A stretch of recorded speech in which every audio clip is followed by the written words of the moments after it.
I'm back. Hello, my name is Grumpy.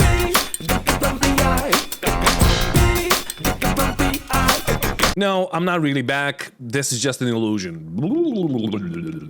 No, but seriously, you guys wanted me to talk about CitizenCon for fucking so long, and you keep on spamming every fucking video that doesn't have anything to do with Star Citizen. With like, when are you gonna come and play Star Citizen? When are you gonna make a video on Star Citizen? So I decided to, make one. And it's been like 2 or 3 months since I did my final or my last Star Citizen video. And like since Asmongold did it, since Big Fry did it, Dr. Disrespect did one, like why shouldn't I? Or am I banished from the land of the forever alpha by the decree of the whitest of the knights? Like, come on, dude, like get a fucking life. So after addressing all that bullshit that people keep on fucking spamming whenever I join the game and I'm like in global chat, or whenever I join a stream of my friends, such as Salty Mike that I consider a friend, like... I fucking hate that part of the fucking community, but yeah, let's talk about CitizenCon. Oh my god, they're working on base building. Holy shit, it's fucking amazing. Oh wait, no, this was CitizenCon 2017. But did you see the fauna though? The fauna is fucking amazing. Wait. This is still CitizenCon 2017, like, what the f- But the space whales, Grumpy! Did you see the fucking space whales? Like, what the fuck is wrong with you? Yeah, but I also saw a sandworm back in 2016. But oh my god, the server meshing is here! Oh yes, shower means server meshing. Oh no, this is another game, it's called Scavengers, and it had like up to 4,000 players in the demo for server meshing. But it's working! Like, what the fuck are you talking about, Grumpy? Nobody else has this tech! Oh no, shit, this is PlanetSide 2 from 2012, a game that is released and is working and has up to 1,500 players on a server. But, okay, just please calm your boobages for a second here, and let's talk about server meshing first. And look, I don't want to be a complete asshole here, but not only did they mesh a single room with a minimal amount of clients connected to that shard, they also showed us that the tech doesn't really even work. The video that is playing right now on the screen is a video by Golgot100, and he highlighted all the bugs that have happened during that presentation. And even if you didn't catch all of the bugs during the live stream, it is very worrying that the people lost their shit over a single room that was on a mesh with like 4 or 5 clients connected to it. The issue is that we are all used to the game being in such a bad state that we lose our shit over some minor bug fixes and features being added. And don't get me wrong, I also lost my shit when they added cargo to salvageable ships. I also lost my shit when they added the tractor beams right now, like a couple of days ago, to the ships, and when they added, or when they reworked the headlights so they actually work now. Well, they're not really working. But that's what I'm talking about. We are losing our shit over some minor changes, and that is very worrying. Because you can see that they basically just started working on server meshing. Like, it was supposed to be in the game in 2018, and earlier this year, like in January of this year, they posted a video that was like supposed to be a series of videos, but it wasn't, it doesn't matter. But it was a video on server meshing and how they're working on it. But this is something that like, this is basically the fucking beginning, and everybody lost their shit over a room that was poorly server meshed. Like, it's not even fucking working properly. Come on, guys. But it's not all that bad. The only good takeaway from that whole presentation was the replication layer that we will all be connecting to. That thing seemed to work properly, but it wasn't the main focus of the presentation,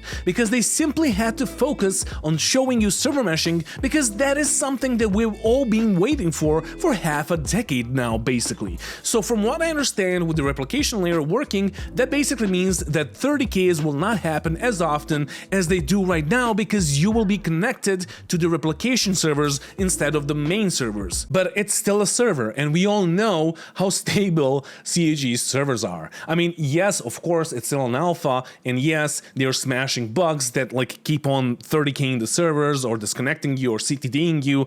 Sure, at some point that will all get fixed, but it's like, that point is not now, guys. Like, you understand that, right? Now let's talk about Maelstrom, Mael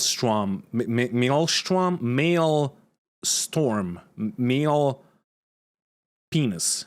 Now let's talk about destructible environments. If CAG pulls this off, I'm going to tip my hat to them. But there is a reason why most multiplayer games do not have this feature, especially if they're a massive multiplayer game. Most games do destructible environments with smoke and mirrors. They literally use smoke to cover up the destruction and most of the rubble despawning, and then maybe they leave the biggest chunks laying on the ground. The reason is simple: that new object that spawns from a destroyed wall is a new entity with all of its physical properties, and it needs to be in the same place, oriented the same way on all of the clients, because every player needs to see those destroyed walls in the same way. If not, some players would have an unfair advantage in a PvP scenario. Therefore, all the physics and the orientation need to be handled by the server. In this case, it's going to be the replication layer, but that puts a ton of unnecessary strain on the server. But as we all know, CAG loves putting a lot of unnecessary strain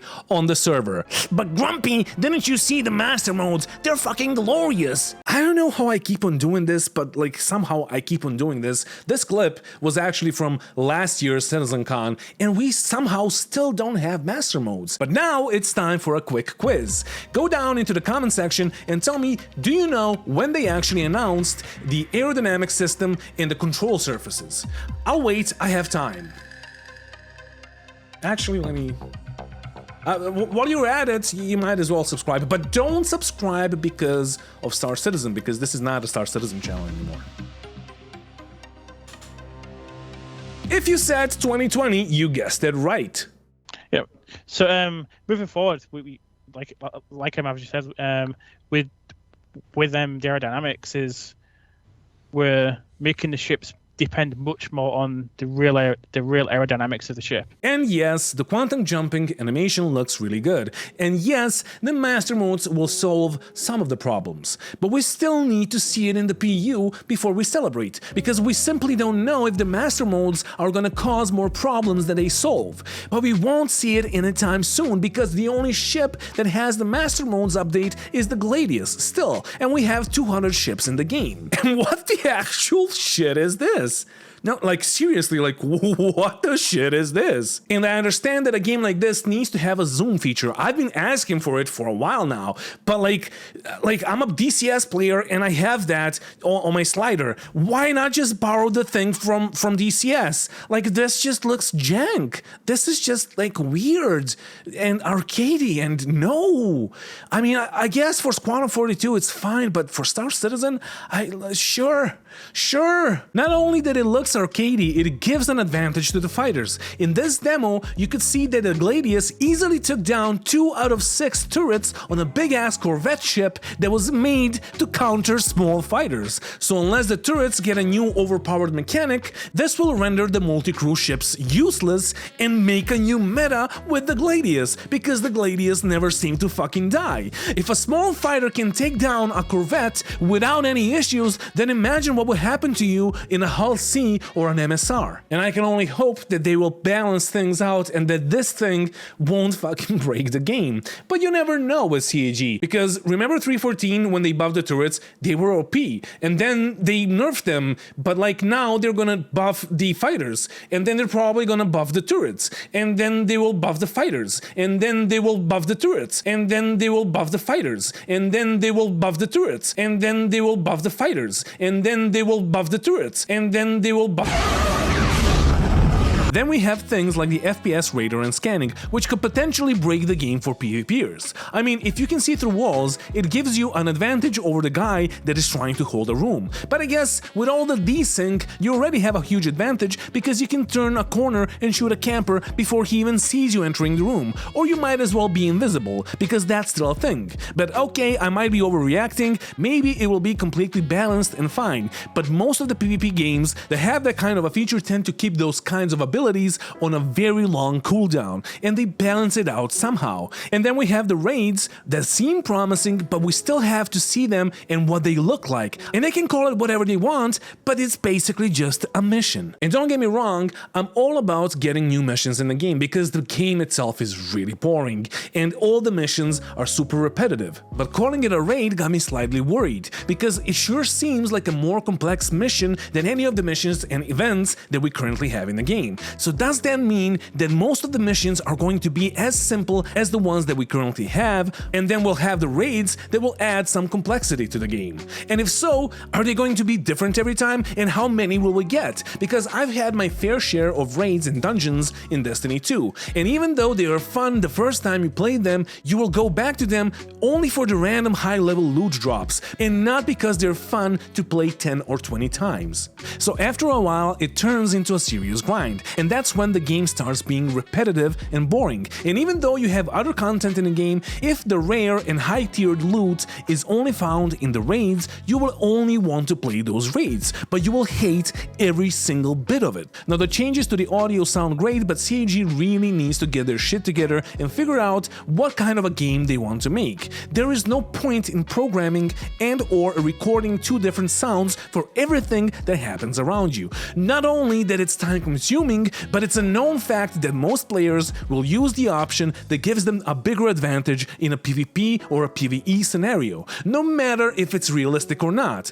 I myself would love the sound to be realistic because it's immersive, but you either work on that or you work on the unrealistic sound design, which is also fine, but you don't do both unless you want to half-ass it and use low-pass filters to filter out everything that's happening outside of your cockpit or EVA suit, which isn't really what was advertised. Resource management and engineering sound great, and they told us a year ago how it's all gonna work, but I really wanted in the game to test it out, because I'm hoping that they will not break the game completely. Yeah, of course Grumpy is gonna say that something that is completely amazing is gonna break the game. Like, fuck that guy. No, but listen, I have a bunch of friends that are playing this game, and they have a bunch of ships, I have a bunch of ships. Why in the hell would they be on board my ship as an engineer, as a crew member, continuously fixing the ship up just to make it run? Like, why would they do that if they can get a Gladius, if they can get an Arrow, or if they can get like their own multi-crew ship? But then again, will you even be able to solo a multi-crew ship? And yes, I know that they were saying this all along, but you still need to be able to fly the damn thing and to run away from danger if you need to. And I'm not even talking about fighting.